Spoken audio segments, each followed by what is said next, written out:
Sandra here from Create in Spain, and today I'm going to show you some stuff using the knockout tool.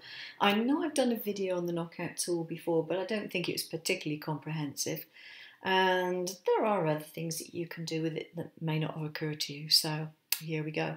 I've just taken a shape from the library, in this case a heart, and if I select that, I'm going to go to Object and Duplicate.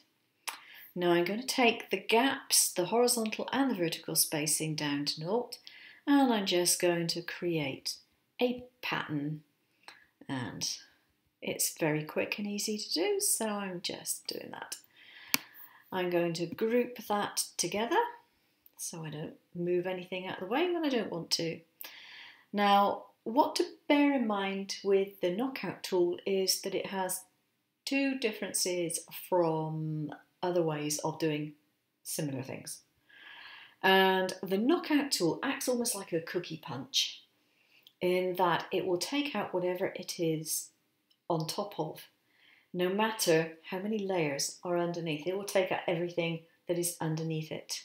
So if you have more than one layer underneath, it will take it out. Okay.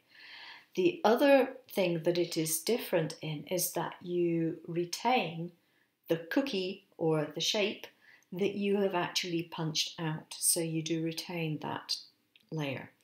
And if you punch through more than one layers, it combines all those layers, but you cannot separate them out afterwards. It will just amalgamate all those layers into your cutout. So there we go. Now I'm going to take a letter, and one of my favourites is actually Chunk 5.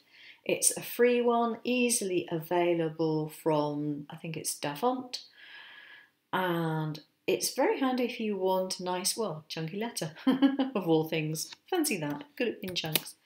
Okay, so I've now got a letter H, and I'm going to select that, and I'm going to change the colour so we can see this. So I'll make it blue or something, purple, okay, I'll do.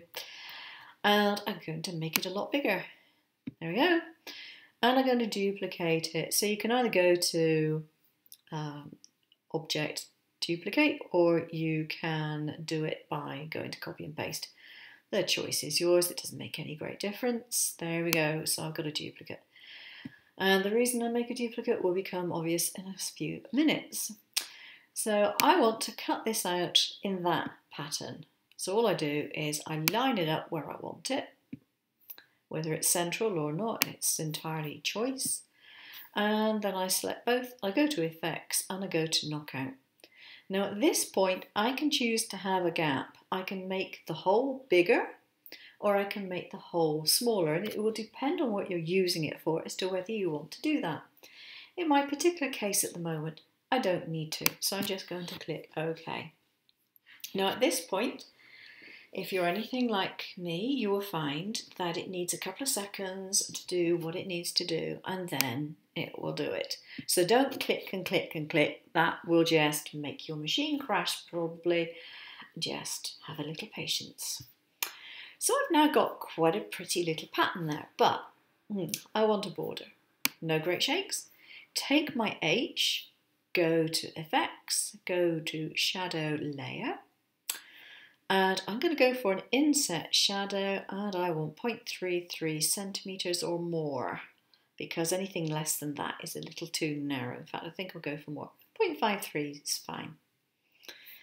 Now I'm going to select both of those H's, go to Path and go to Exclude. And there we have a nice border for our letter H, and I just need to select both and center them up using the tools provided, and then I go to Path and Union, and the whole lot is now nicely joined together in one piece with my pattern in it. Okay, now a word of warning here. If you are cutting things like this out of card, be wary what patterns you're using in the background.